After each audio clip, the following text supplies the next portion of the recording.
Hey, hey, hey, hey.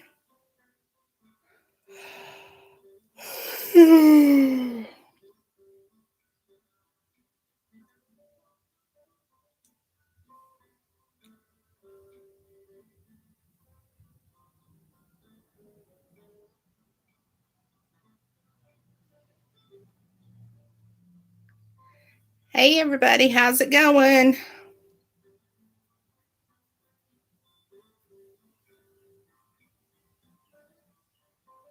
If you're having a hard time finding the chat button, tap on the video. It will usually bring up the chat button. Hey, Miss Shirley. How are you, darling? It's going pretty good. I actually got out and went shopping yesterday, but not like girly shopping. I went to Lowe's and then Tractor Supply and got a couple of plants, and then I gotta go plant those here in a little bit when I get done with this. And then we went Tractor Supply so I could get some chicken feed for my darn chickens. Well, not even my chickens, but yeah, my darn chickens. So yeah. If you're having a hard time finding the chat button, tap on the video. Oh, darn it. Why is this yelling? It's this music. I think it's this music. That's what it is. I'm not sure if Nina's going to be here today.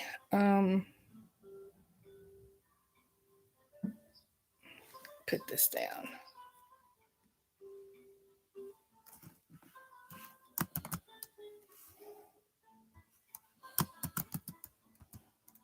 Hey, Bitsy Lou Who, how are you?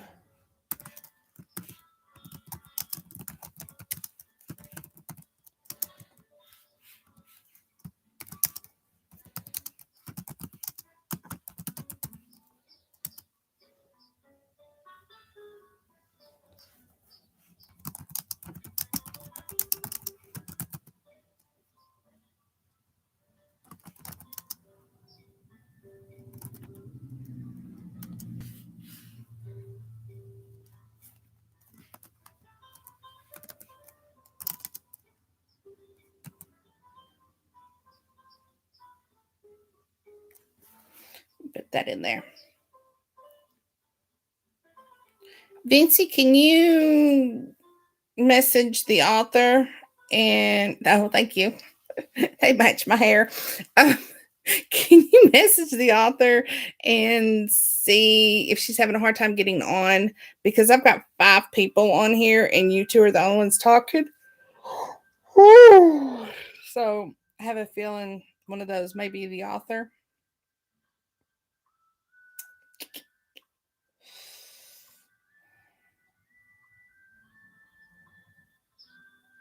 Thank you. I don't know that Nina's going to be here. She's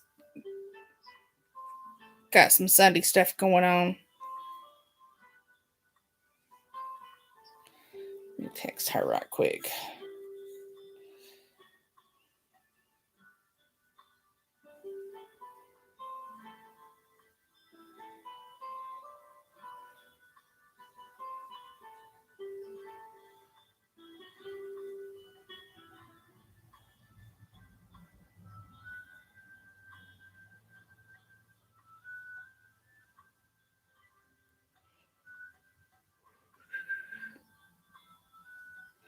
Miss Shirley, is the music too loud?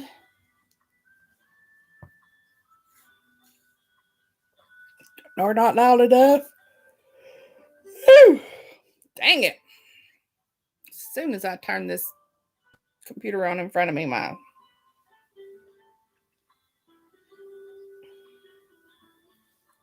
trying to find something that was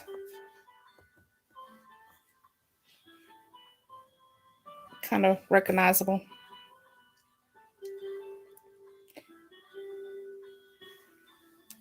I don't know if I ever put YouTube on here. Yes, I did.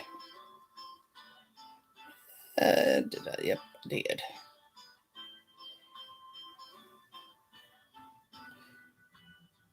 Okay. So tap. Okay. So, and there's your chat button. There's your chat group. And you just come down here to chat. So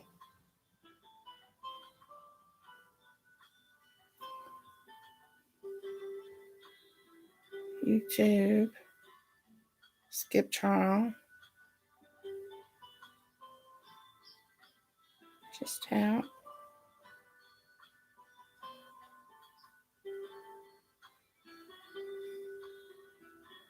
And be ornery. So that time it didn't do it for me. Dang it.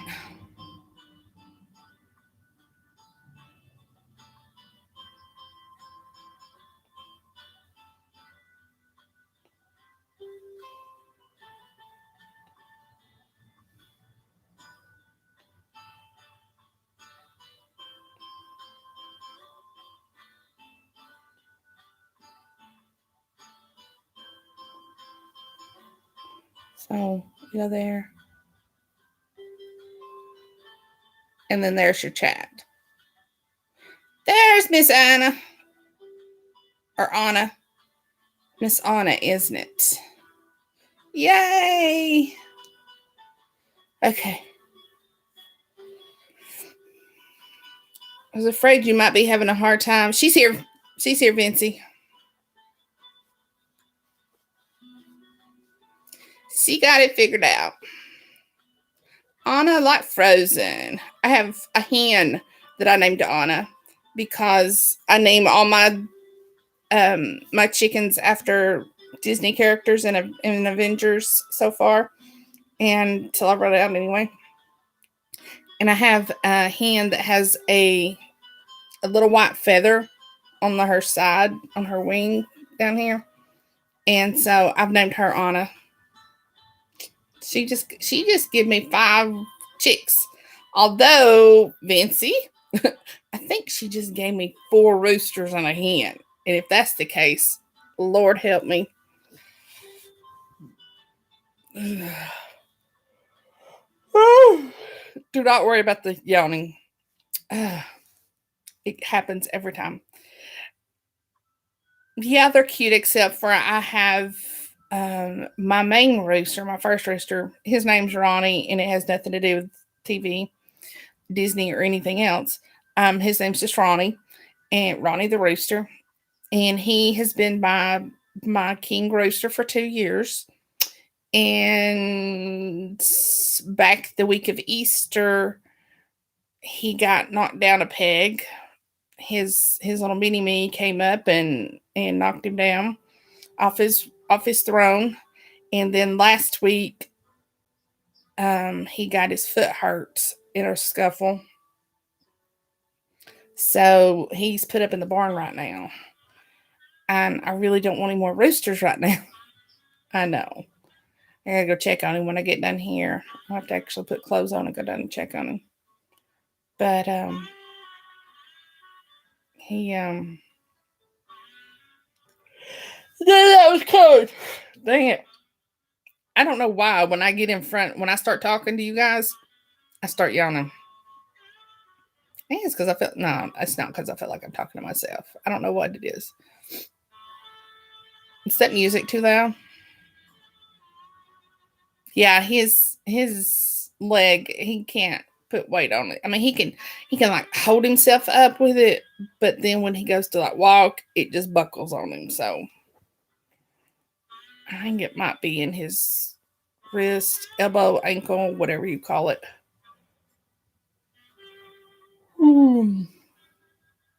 Okay. Shirley, did you tell me that already? You did, didn't you? I'm so sorry.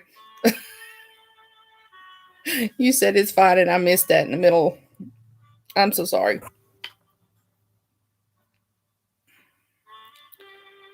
few different things going on.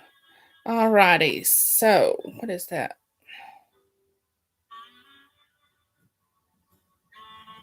No, I'm going to turn on my phone.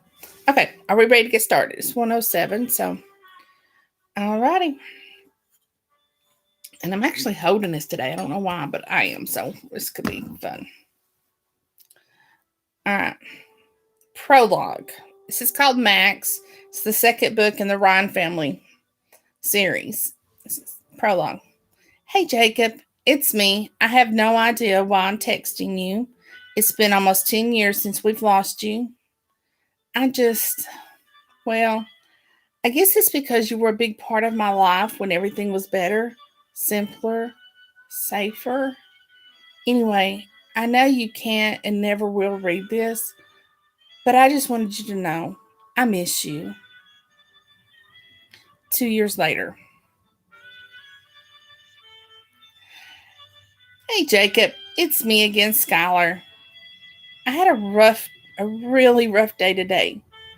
Nico hit on me today. He swears he'll never do it again, but I don't know if I believe him. I don't know what to do. He's been the one who stood by me after my parents were gone, and my uncle says he's a good man and that I should just stick with him. I need to think. Hey, if you're with them, could you tell mom and dad I love them? 1 year later. Hey, Jacob, I'm back. Nico proposed to me today. My uncle was ecstatic. Actually, everyone was. Everyone but me. He hasn't hit on me for some time now. Not after he sent me to the ER with a broken rib and a sprained wrist. I tried to get away from I tried to get away from him. I tried to leave him, but he brought me back 4 times now, and he had his men follow me. The worst part is, no one believes that he abuses me since my bruises are never visible. Hell, if anyone has suspicions, they'd be to help me run. I just need to get away. I said yes, by the way. 2 years later. Hey, Jacob. This is probably the last time I'll ever text you. I'm standing here in a beautiful wedding gown, all alone in this room, wishing my parents were here, wishing you were here. God, I wish for so many things, but my most prominent wish is that you would have survived. I so wish I hadn't lost you that day. I want you to know that I'll do my best to get away from Nico, even though I'm moments away from marrying him. In a day, 2, or even a year, I'll find someone who will help me. I tried to leave him so many times now, and each and every time he finds a way to get me back. I just need time to get a little more strength or someone who's crazy enough to go against him. I'll be okay. Don't worry about me. I just have to do this, then plot my way out. I want you to tell my parents that I'm strong, I haven't caved, and I never will, and that I love them. I love you too, Jacob. I wish we had more time. Skylar. Get out of there now. I'm waiting in the car by the church. Run out now.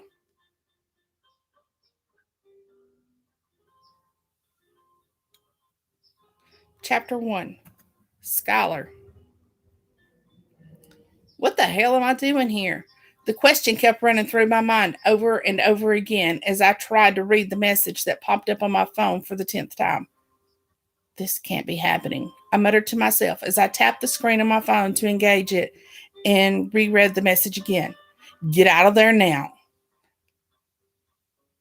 I'm waiting in the car by the church. Run out now. Logically, I knew there was no possible way that Jacob sent this message, not with him being dead for the last 15 years. In fact, in just a few days, it will be the anniversary of his death. But still, my heart beat faster and harder with the irrational thought that it could be him who sent the message. I met Jacob on the first day of high school. He was the most beautiful boy I had ever seen. I instantly fell in love with him. The next 2 years were full of failed attempts to get him to notice me. The thing that made it more difficult was the fact that he was on the football team and had a flock of girls following him everywhere. And I do mean everywhere. Debbie, the most popular girl in school, even got suspended for 3 days because she waited for him in the boys' bathroom. I was invisible to him.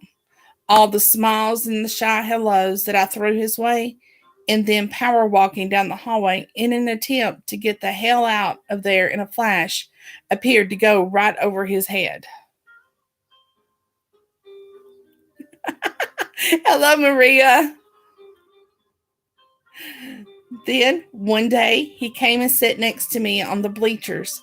I used to sit there for hours with my notepad just drawing mindlessly and waiting for hell, I don't even know what.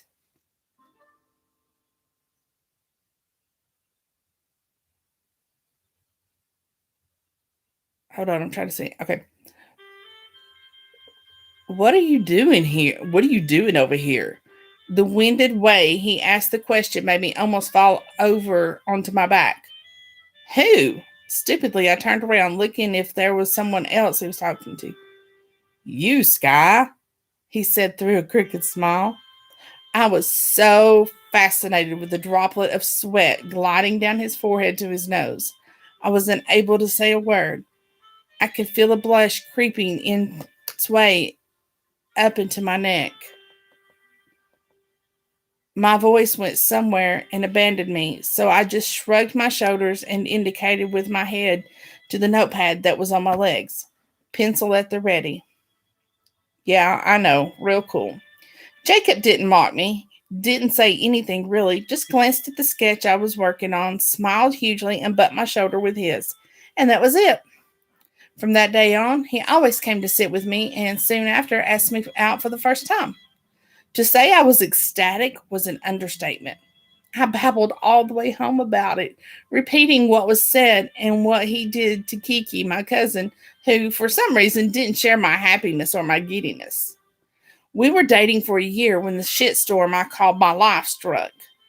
On one sunny afternoon, the rug was swept from under my feet for the second time in my 17 years that I was on this earth, plunging me into the darkness. It was a freak accident. Jacob was doing something, goofing around probably, out in front of his house when he tripped, banged his head on the curb, and was no more. It took me years to recover from the loss, but somehow, in some way, I always went back to him. It gave me comfort to text him random stuff happening in my life and made me feel less alone. When no one demanded that I stop after the first, second, or even third text, I figured it was safe to continue my messages as if we were still alive. Until now. The phone vibrated in my hand, indicating a new text, scaring me back to the moment so much I had to swallow my scream. I chanced a glance at the closed door, making sure no one was standing there. I haven't told anybody about the text. I didn't want them to think I was crazy. I knew how it sounded, texting your dead boyfriend. It wasn't like I expected a text in return. Also, this was just mine and no one else's. I had a piece of Jacob with me that I didn't want to share with anybody. When the door stayed closed, I looked back at my phone. Oh, God, I moaned when Jacob's name appeared on the screen. How could this be happening? For years, there was no answer, as there shouldn't be. And now I got two texts in the span of a minute. With my heart in my throat, I touched the screen, thumbed my password digits, and opened the text. Black Range Rover at the curve. Get out and get in the car. Could I do this? Could I get out and not think about all the people that are waiting for me in the church and leave Nico and everything that's been going on behind? Was it that simple? Skylar, honey. Melanie's quiet voice came through the door. 10 more minutes and it's showtime. I could hear how much it pained her to say that, how much she struggled with this wedding and my relationship with Nico. Oh, I should go back and redo that one since Melanie sounds like a good person. Skylar, honey. Melanie's quiet voice came through the door. 10 more minutes and it's showtime. I could hear how much it pained her to say that, much she struggled with this wedding and my relationship with Nico, but was doing her best to put a big smile on her face and pretend she was happy so that she could make this easier for me. Granted, she did say in a moment of weakness as we were driving here, just say the word, babe, and I'll turn around and drive us to the middle of nowhere. No one can find us. When I stayed silent and watched the trees as we drove by, she took my hand in hers and squeezed. Just say the word, Skylar, she implored, but again I said nothing. And I never did say anything. Not in the numerous times people in my life begged me to open my mouth and ask for help. I just took the hits of all kinds and kept on going. I had to. I was terrified that if I stopped, even for a second, all would be lost. I would be lost. A long time ago, around when I was 5 years old, and life dealt me an ultimate blow. I decided to hold my head high and keep on going. The pain that ruled my tiny body when I lost them was nothing I ever wanted to feel again. It was easier just to shut down and push through all the bad. I could get to the good someday. I was paying in advance for the beauty that had to be waiting for me. It was the only explanation as to why I lost so much so early in life. As time went by and the punches kept coming, it made even more sense. And that brought me here. I lost so much control over my life that hardly anything was what I wanted anymore, including the wedding gown I was wearing. I wanted satin, but it had to be lace. I wanted white straps and no train, but it had to be spaghetti straps and a train. In the end, it turned out beautiful, but that was only after I fought tooth and nail to make it as I saw fit, while still, that was rude. Cars on the road. While still obliging the guidelines that Nico and his mom presented with me. Mermaid silhouette with a heart neckline at the front, open back, making a V that dipped almost to the small of my back, just below my bottom. The mush of my material, the mesh of material flared out and into the small train. The whole dress was made out of lace that had big white roses stretched across. The kick ass part of the dress was finished with eyelash detailing all around the neckline, back, and hem. I know who that was. I had a long, usually straight. I had I had my long, usually straight strawberry hair curled up into the loose waves, and the front of it pulled back and secured with four big white roses, with the rest hanging loose. My phone vibrated again in my hand, but I didn't look at the message. Instead, I took 5 steps that brought me to the small circular table that only had a crystal vase in it. Without thinking, I snatched the bouquet that was in the vase. I barely looked at it. I knew how it looked. Yep, more white roses, but I paired it with lots of greenery, eucalyptus, and just a touch of baby's breath that had more green than white in them. It was extravagant. I wanted smaller, but as with everything else, I didn't get what I wanted. It was huge and it spilled over my arm.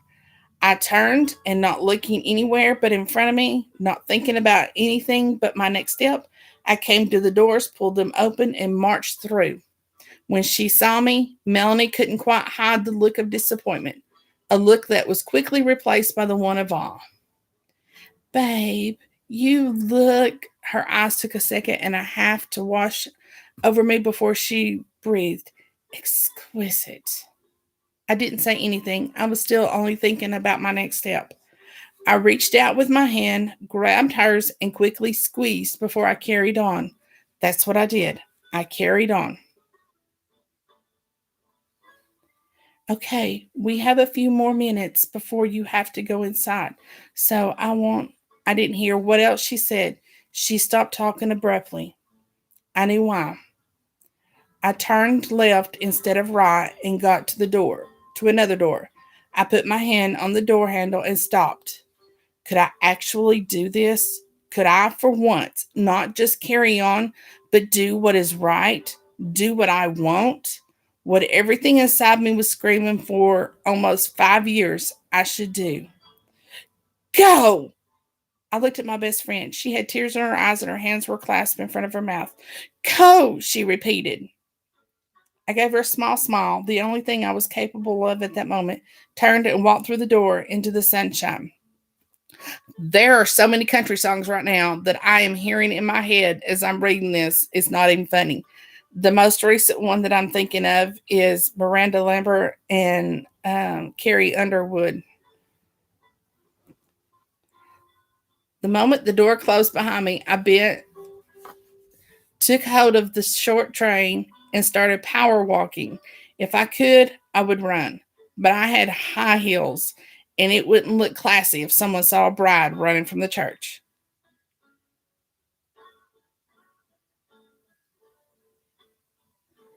What the fuck are you doing here? Let's see if I get that voice right. What the fuck are you doing here? I just heard as I was rounding the corner. I knew that voice. I both hated and loved that voice. It was Vinny, one of Nico's friends that were always around him. Vinny, the one that looked at me with a strange look on his face, but also took me aside and asked me gently if I needed help. Vinny, the one that, after Nico gave him a look, would grind his teeth so hard his jaw muscles would jump and then went somewhere. I hated those moments. I knew what they meant. I was burying my head in the sand. I wasn't stupid. I need to get out of here. I could barely hear the words, but the roughness of the voice vibrated through me. Who? Who? Vinny straightened from the car, putting one hand on the top, the other gripped the window. I looked behind me, scared half to death that someone figured out I was not where I was supposed to be. I had no idea how much time had passed, and I only knew I had minutes. I needed to go, and Vinny was standing between me and whoever was waiting for me in that car. If I was thinking straight, this was the moment I would stop and think about what I was doing. I was getting ready to jump in some stranger's car and trust him to take me away. If I took a moment to think, I would never leave the church. But I wasn't thinking straight. I was only thinking about the fact that somehow Jacob found a way to communicate with me, and the only thing he had to say was to leave. So I had to go, and I had to go now. I hiked my dress even higher, my phone digging into my palm, the lace cutting off the circulation in my fingers, and I ran. Vinny was still standing by the car, staring inside, looking in with a fierce look on his face, clearly unhappy when I got to the door. I opened the door and gave the doubt a chance to penetrate for a half a second. In that minuscule amount of time, I looked up and was met with eyes that I knew would be both incredibly gentle and terrifyingly scary. The moment Vinny got my eyes, the frustration in his melted away, and he was by my side in a flash. 1 second, he was standing on the opposite side of the car. The next, he was prying my hand that still had a death grip on the phone from the door and gently depositing me in the seat. I could swear he kissed my forehead. He kissed my head before he straightened, looked beyond me with an intense look back on his face, and then, just a blink later, he closed the door and off we went. We drove a long time. All the time, he didn't say a word. Neither did I. I didn't even look to see who was behind the wheel. I was too scared. The irrational thought ran through my head on a loop. I convinced myself it was a test Nico organized, and I failed and would pay the price. It wouldn't have been the first time. It was only after that rough voice came at me again, this time causing my heart to give a strong beat that I felt in my toes. Hold on. I gotta.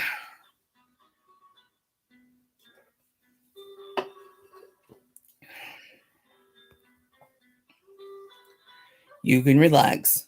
I promise you, you're safe now. It was the word now that got to me, and I released the breath I was trying to hold on to forever. I looked down from where I was staring at the same spot on the dashboard for however long we drove. I didn't dare to look at the man behind the wheel. I was scared that when I confirmed that it wasn't Jacob, my resolve would melt and I would beg him to take me back. and then begged Nico to forgive me and resolve myself to live in hell for the rest of my life. What I saw made me lose all control, and I started laughing. I laughed so hard my stomach clenched. I laughed so hard started streaming down my face. I laughed so hard because the only thing I decided to take with me was the bouquet that made my life a living hell to get. The one I didn't want, and the one I still held in my hand. The streams of greenery flowing down my legs, its tips touching the floor mat.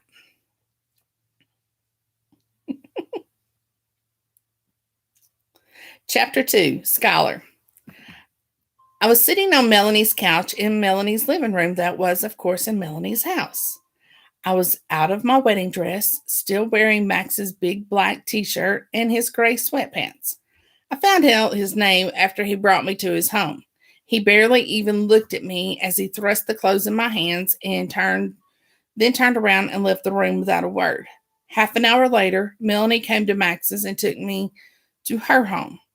And there I was, still wearing his clothes and wishing I was still with him. I sat in my friend's house and just stared at the big black folder open on the coffee table next to which was a forgotten mug of coffee and tried to think of what to do next.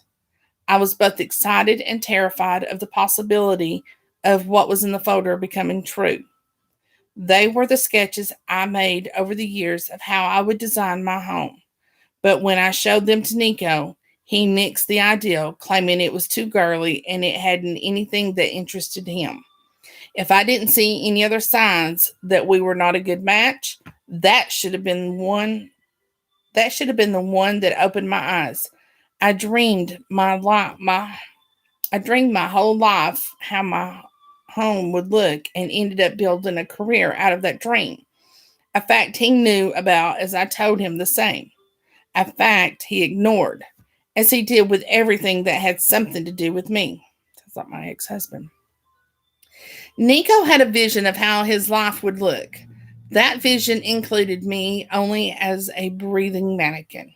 And when I did do something that he deemed wrong, he would let me know. I would end up in pain, more often than not, a physical kind of one. We had a dance, Nico and I did, the one we were very practiced at. He would do whatever he wanted, whenever he wanted. And if I didn't fall in line, he would let me know. So he went and did his thing. And I ignored everything he did to me and how much he ignored me and just kept going. Gosh, it sounded sick, but I just wanted to belong to someone.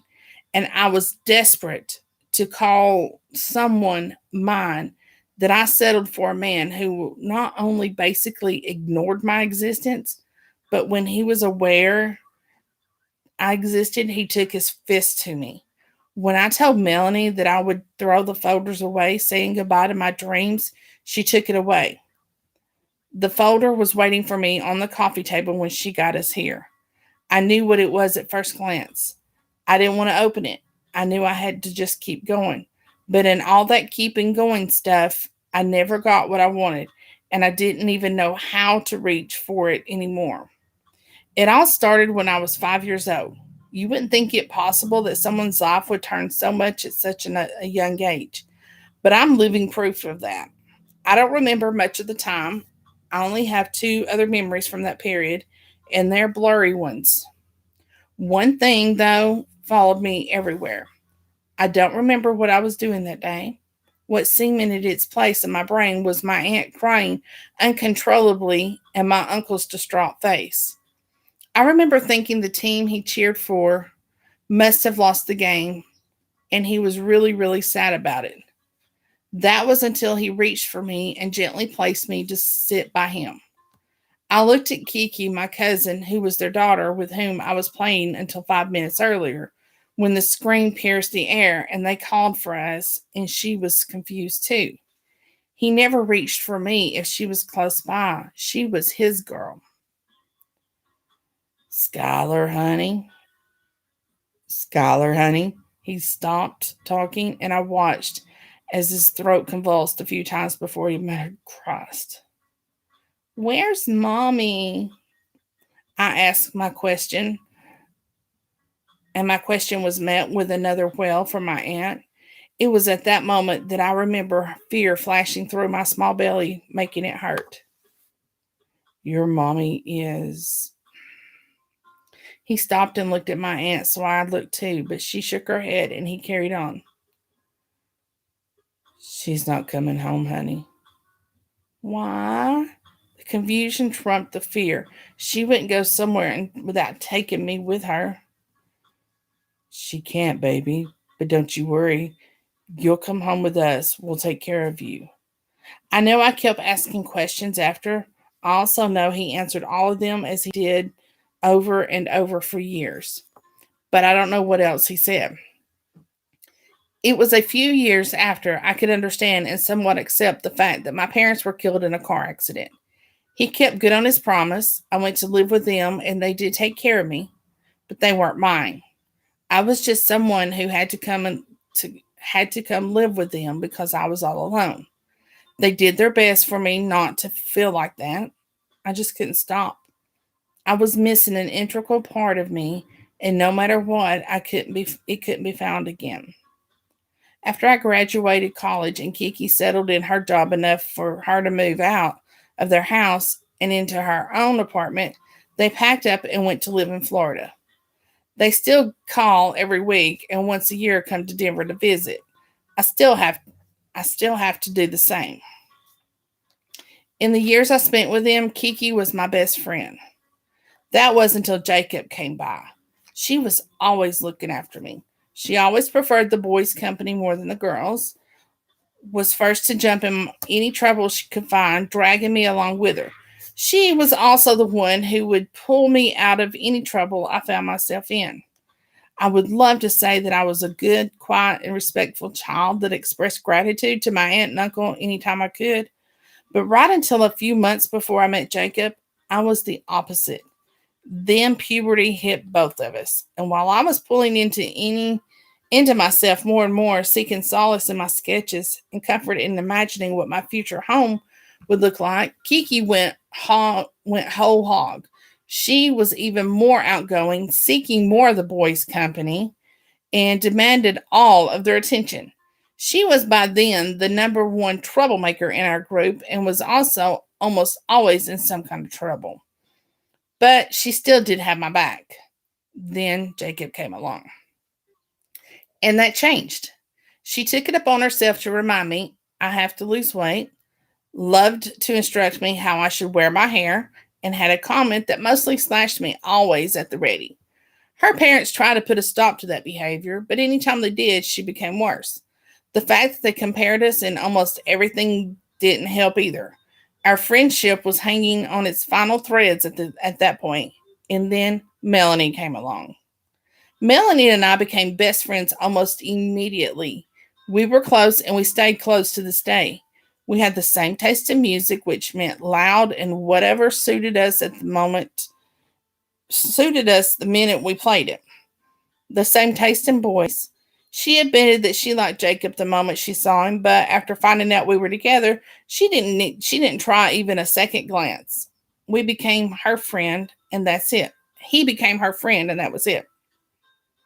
We went to college together, and in the end, she came to work for me when I decided for once to reach for something that would be mine and mine alone. 2 years ago, Kiki came back looking haggard and exhausted.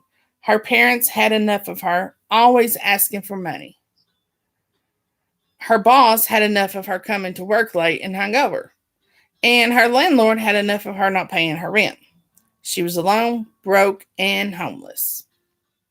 We took her in without a second thought. After working with us, she decided to give another go at living alone, rented an apartment, and started dating Logan.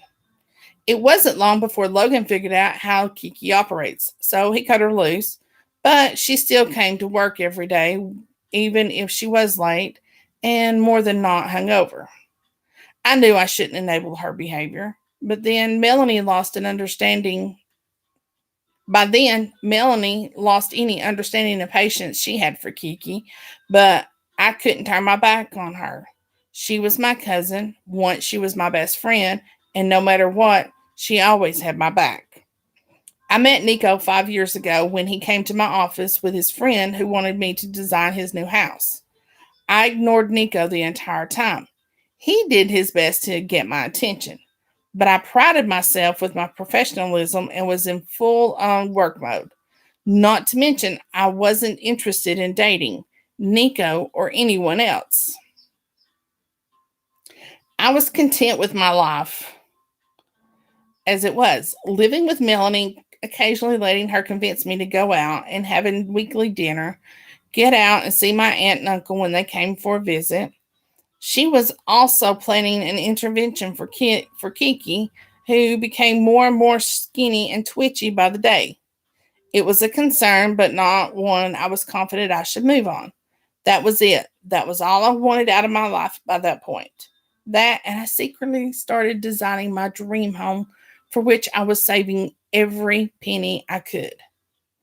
After the meeting finished and I gave my polite decline for a date with Nico, I went out of the room and completely forgot about him. The next day, he came in with a huge bouquet of red roses and asked me out again. I said no, again. Then the next day, he came in and we danced the same dance. Max is the one that got her that ended up with Jacob's phone and got her away from the wedding. Right now, we're doing some back filler. The next day, he came in with a huge bouquet of red roses and asked me again. I said no again. Then the next day, he came in and we danced the same dance. After a week of him coming to my office, bringing me flowers and asking me out, I was drained and told Melanie what was happening. She jumped on the chance of me even talking about a guy, let alone a possibility of me going out on a date with the said guy. Every day she asked if Nico was at the office. Every day the answer was yes, he was. By that point, it was only Nico who was trying to convince me to give him a chance. It wasn't only Nico who was trying to convince me to give him a chance, it was Melanie as well. When she called Kiki and told her what was going on, she then jumped on the bandwagon and did the same. It took Melanie to get me drunk and softly say, "Babe, Jacob's not coming back. You need to start to live again," for me to say yes. It was like I didn't date at all. But she was right. A date here and there and occasional sex was no life at all. Sounds good to me. I was so intent on waiting for something to happen that I almost missed it when it did. The next day when Nico walked in, I really looked at him. Black hair that needed a cut a week before, green eyes, square jaw, and lips that were stretched, and a smile gave him a bad boy vibe. It took me months to see that while yes, it was a killer look on him, the smile didn't reach those eyes. In fact, they weren't just cold, they were void of everything. And that was it. That was my life. I had a total of 5 people in it, one of whom I left standing alone at the altar waiting for me. So, in truth, I had four, and no place to call my own. I knew Melanie would jump at the chance for me to come live with her. I didn't want that. I wanted something of my own. I wanted the type of home I spent my days creating for my clients. I just needed to figure out how to go about it. I needed to explain everything to Nico and hope against hope that he would not lash out. I didn't want a repeat of the stairs incident. On this scary thought, the doorbell rang. My first mistake was coming to Melanie's home, thinking I would be safe there. My second was getting up from the couch and going to and opening the door. I stood there, frozen to a spot, staring at the sight. There on the front porch stood Nico in his wedding suit. It was black with thin gray stripes and a gray shirt and a black tie. If he were any man at all, I would think he was incredibly handsome. But he wasn't. He was a man who repeatedly hit me, called me names so many times I lost count, and had a habit of degrading me. "Sweetheart, you missed our wedding." The sweet tone he used for these words sent a chill down my spine. His 2 men started to come after me. But I was already halfway down the hall. I started to go the moment Vinny, who stood behind Nico, mouthed, "Run," as I finished with opening the door. Okay. Chapter 3, Scholar. I was breathing heavily, my heart pulsing in my throat, and watching the door intently. I will never be able to explain to myself how the hell I managed to outrun Nico's Goonies and get that chair put precisely as it should have been under the doorknob so that they couldn't open the door. Everything in me kept screaming, "Get the hell out now." But like a moron, I just stood there and watched the door. I could hear them banging on the wood, trying to open the door, and the voices kept getting louder and louder as they lost their patience. Still, I didn't move. That is, until an arm clamped around my waist and a hand covered my mouth. "Arg!" was only what could be heard of my scream. Why? Why didn't I just find a way out? Why had I stood there and done nothing? Why haven't I found a way out and run? I clawed at the arm holding me and thrashed, trying to get away, but it was useless. That is, I did all that until quiet and stop. Quiet and stop was growled in my ear. Even if I never heard more than 4 words in that voice. The what? Stop. This is why I don't hold my book anymore. Hold my tablet anymore. Because I hit buttons. Even if I never heard more than 4 words in that voice, but never in that tone, I knew it instantly, and instantly I relaxed. There you go, Miss Shirley. He crept away from the door, still holding me firmly in his arms. And yes, even with his hand over my mouth until a soft knock came at the door. "Scholar, honey," Nico kept with a sickly sweet tone that sent shivers down every fiber of my being. "You need to stop with whatever is mudding your head." I started thrashing even harder than before.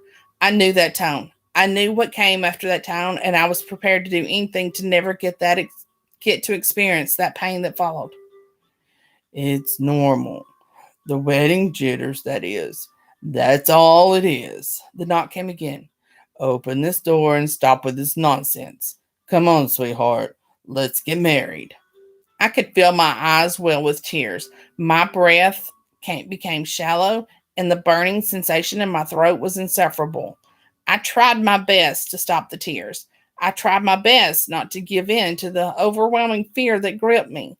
As usual, my best just wasn't enough. And one by one, the burning on my cheeks alerted me that the tears started to spill over. "He's not going to get to you," my Savior whispered in my ear. "Relax, I got you." Hearing those words, I stopped shaking my head, took as big a breath as possible with my mouth still covered, and nodded with vigor. "Scholar, open the door." The sweetness was now gone from Nico's voice. "Do it now." The moment we heard the roar, I was turned, then shoved gently toward the open window. "Up, go," was all the instruction I needed. I ran those 4 steps that were between me and the light spilling into the room through the square opening in the wall. One leg over, then the next, and I was sitting on the windowsill. "Open the fucking door now, Scholar." Nico again banged on the door. "I'm done with your games." I could feel every bang vibrating through my body. With a final look behind me, I jumped. I was just getting up off my knees when my hand was clasped in his much bigger one, and he pulled. I was barefoot, but I didn't care. I could hardly feel the sting of gravel in my soles. My only focus was the black car from this morning and Max's back that was clad in the similar black t-shirt that he gave me to put on as he walked to it and dragged me with him. "Get in." His order was followed by a light push at the small of my back. I obviously wasn't fast enough. if him picking me up and then planting me into the car was any indication. I turned my head to voice my protest, but I didn't say anything. That was because on the lawn there stood Nico with his men, and behind them was Vinny, who flashed us a brief smile and a wink before his face set in a frown. You have got to be fucking kidding me. Wait a minute. That was Max. You have got to be fucking kidding me. I looked up and was met with a scowl that was now at Max's face. What? I breathed. Nico fucking Barone. I tilted my head, not getting what he was about. Fucking hell. He muttered before shutting the door and then casually strolling in front of the car and to his door. I was confused by the swift mood change. As soon as Max opened the door, I leaned his way and repeated my question. Again, I didn't get an answer. I watched in horror as Max smiled a cocky smile and flicked his two fingers from his forehead Nico's way. He folded into the car seat, turned the key, and drove off, not looking at me once. As he drove, I kept glancing his way, trying to make sense of the day's happenings. That was until I actually saw Max. Sweet Mary, the man was breathtaking. Black hair that was cut close to his head all over, but the front was hanging down almost to his eyes. Trimmed beard. You ready, Miss Shirley? Trimmed beard. It gave an illusion that he hadn't shaved in a few days and was surprisingly more brown than black. His arms bulged with every movement, and it made me question how much exactly had been in check while he grabbed me from behind. Just by looking at the muscles that were bouncing with his slightest movements, I was thinking his control was extreme. From memory, I knew he had brown eyes, dark brown. How I knew that since I looked at them maybe twice was a mystery. He was wearing washed up jeans, a black t shirt, and white sneakers. I remember thinking, I haven't seen anyone so beautiful in my life ever, and that included Jacob. Max, I whispered tentatively. I needed to know what just happened. How did he know where to find me? I didn't give him Melanie's address. In fact, I barely said a word to him as I got into her car. Why had he even come to rescue me again?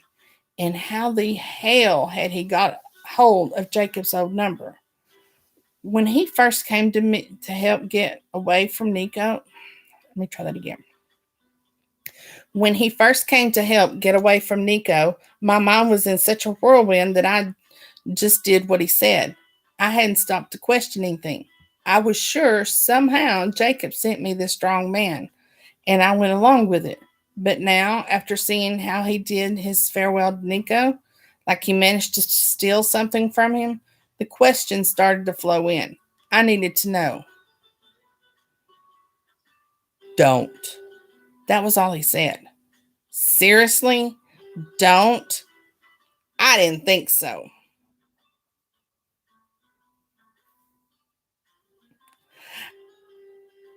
I need you to tell me what's going on. I spoke slowly, scared I would flip some kind of switch. No one was that beautiful without some sort of flaw. He stopped at the red light, turned my way, and I lost my breath. He was. He was. Sweet Mary, there were no words to how gorgeous he was full frontal. I knew his eyes were brown. What I didn't remember was that they were framed by the thickest black eyelashes that ever were. Above those eyes were his eyebrows, the same color of his eyes, nose flat, a square jaw that ran smoothly or soothingly to his corded neck. But the crown and glory went to his lips, full, framed by his beard, a hand to squash the urge to pull his face to me so that I could kiss him. Ugh. Faced with the perfection that was him, I couldn't remember what I wanted to say. Not that it mattered. Max glanced forward at the light, checking to see if it was still red, then looked back at me. We'll talk when we get to my place, Bean. When we got to his place, Bean? I didn't get a chance to ask what he meant by all of that because he turned back and started driving. He didn't look at me once all the way to his house. I was gasping for breath by the time he turned into a drive and stopped the car. The silence was stifling and suffocating. Come, was all he grunted my way before he opened the door and got out without a backward glance. I did as he said and got out. Following him, I glanced at his house. It was a nice single-story house that was almost a home. You could see that he was trying to improve it and make it what he destined what it was destined to be, but either he had just started or he didn't have much time to finish the job, and now the house stood on the line being neither just a house nor a home. As I walked up the 3 steps to his door, I kept thinking of how he needs a porch. Maybe even a wraparound that would hold a big plush patio furniture, and his woman could have pots on the railing. If it had if it had that one detail, the house would surely become a home from the fairy tales. I almost snorted at the thought. I couldn't help myself. The designer in me screamed at the things that would improve the house, but I couldn't imagine a man like Max coming home to a white picket fence and a house filled with flowers. The man in question glanced back when he heard me make a sound, raised his eyebrows, but said nothing. He turned the key and let us in. The moment I stepped in, I lost not only my breath, but I was awestruck. Inside was an open floor plan. On the left, there was a huge kitchen that could comfortably house a 6 foot island with a breakfast bar on the right, a living room that was divine and made for 2 plush 3-seater couches, 2 chairs, a coffee table in front of the fireplace. Right in front of me was an opening that was perfect for the double French doors that would lead to the deck. And slightly on the right side, right next to them, were stairs that were in dying need of a paint job. You all right? The slightly strangled voice jolted me out of my daze, and I realized that I was mentally designing Mac's home. Yes. I nodded and took another look. Unfortunately, what came at me were the dark walls, a dark kitchen that, in the place of my imaginary island, had a rough, round wood table and 4 chairs around it. The living room housed a big leather sofa, and in place of the French doors was a glass slider that led nowhere as far as I could see. I know it's not much, but I'm working on it. I looked up at Max's face to see it guarded. No, it's lovely. I took another look and realized it really was. Simply put, it was Max. I just couldn't help myself and tried to redesign the place the best I could for him, which was beyond strange since I knew him all of 5 hours during which we exchanged maybe 5 words. The sound that came from Max was something I would never ever forget until my dying breath. I turned woodenly to him to confirm that he was indeed laughing. If I thought he was beautiful before, I was dead wrong. No, watching him full on belly laughing was the definition of beauty. It's a shithole, Bean. I know it. You know it. So you can lose the mortified look on your face. He strode in the direction of his kitchen, going right at the refrigerator and opening it.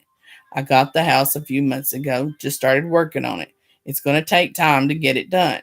He came out of the fridge holding a bottle of water and slightly lifted it my way. No, thank you. I declined the offer and took another look. If you need any help in designing this place, let me know. I could help you with that. Yeah, he asked, his eyebrows once again hitting his hairline. I own Home Sweet Home Designs. meaning I design people's homes or what it could look like. I mean, I listen to what they want and need. I draw it out for them, something like a visual aid. Sometimes I even help with the construction. I have a warehouse filled with warrior stuff that people can get from me.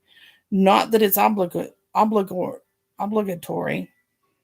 We can even go shopping in other places until we find something you would like. I was rambling, trying to explain what it is precisely what I do for a living, but with each word, Max's face was becoming more and more troubling right until it became scary. You own Home Sweet Home Designs? The way he asked the question made me brace. Yes. Max took a step toward me, which made me take a step back, something he didn't miss. You own Home Sweet Home Designs? He asked the same question again. I do, I muttered, now fully prepared to turn around and start running. He didn't say a word at my confirmation, just kept running his eyes up and down my body. Fucking hell. He whispered almost to himself. What? Fucking hell. He went on chanting as if I said nothing. Max, what? Why is it so unbelievable that I owned a business? I was about to ask for the third time the same question when Max his growled his own. How deep are you? Deep in what? He was making no sense. How fucking deep, Bean? Deep in what, Max? Deep in shit, woman. I'm not in any kind of shit except the relationship you got me out of this morning. Don't fucking lie to me. I know what goes out of that warehouse. You mean my warehouse? I didn't get what he went on about. He needed to start making some sense. Yes, your warehouse. I know the merch that's stored there. Every slime in Denver knows about merch that's stored there. About my couches and tiles? Why would people know about that? He was standing right in front of me in what seemed like a nanosecond, towering over me, his broad chest expanding with every harsh breath. His eyes turned to slits and his beautiful mouth curved into a sneer. Stop lying to me and tell me how fucking deep you are in. He demanded. I was shaking from fear of the beast that he became in a blink of an eye, fear from what he would do to me, and the fear of something that was obviously going on in my warehouse that I had no idea about. But it was. But if what Max said was right, every bad person in Denver knew about it.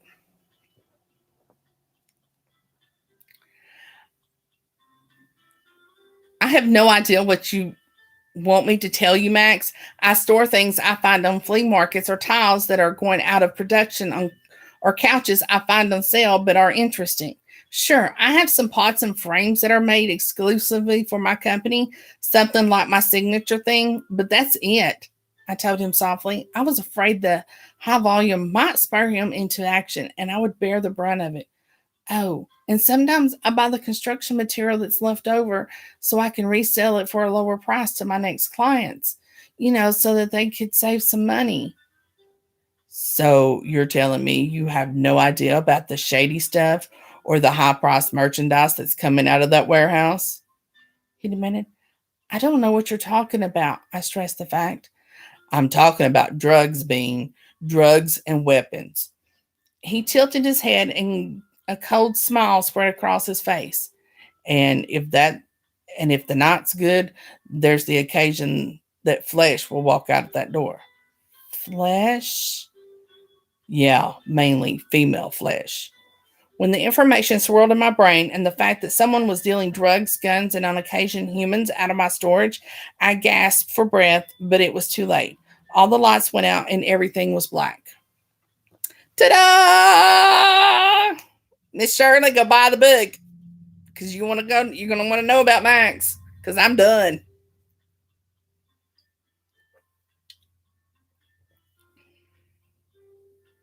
Maria, don't you dare give her any spoilers. She needs to go buy that book.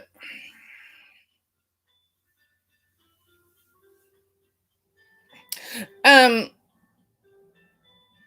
Anna or Maria, either one, is this a standalone, or do you really need to read the first book first?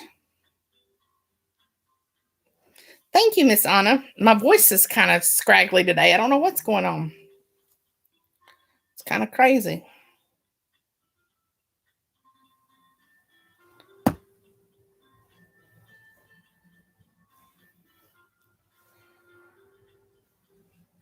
Okay, so okay, it is a standalone. I kind of thought it might have been, but I wasn't sure, and I wanted to check to make sure.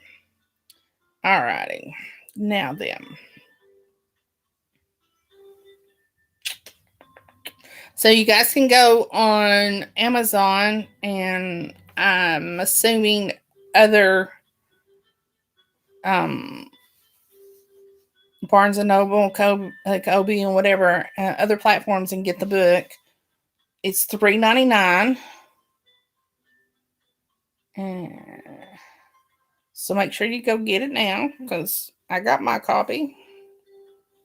Okay, so Jason's in the first one. Okay.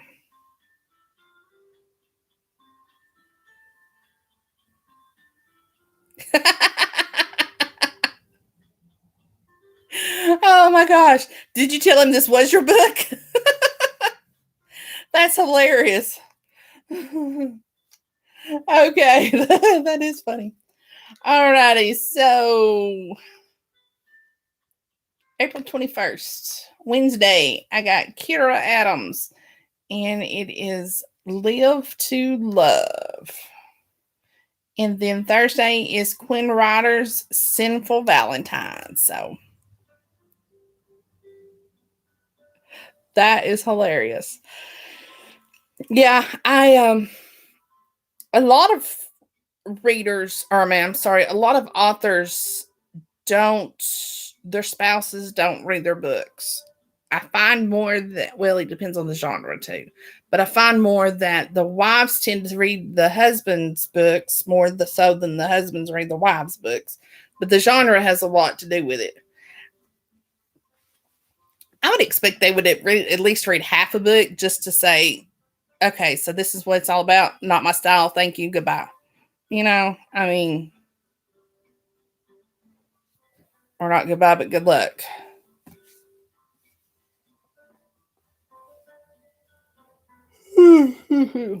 And Miss Anna has a lot of books out there.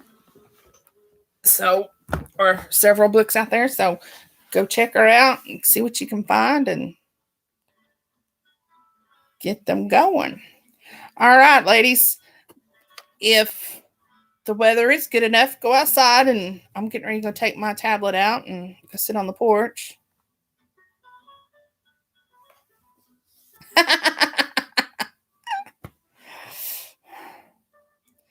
I'm getting ready to go sit on the deck and listen to the chickens and read some more. So, but go spend some productive time somehow, some way. I know here in the South, it's really pretty out there right now. But thank you, Anna, for letting me read it. I greatly appreciate it. Maria, thank you for joining us. I appreciate you joining us. And you guys don't have to come back just for your books.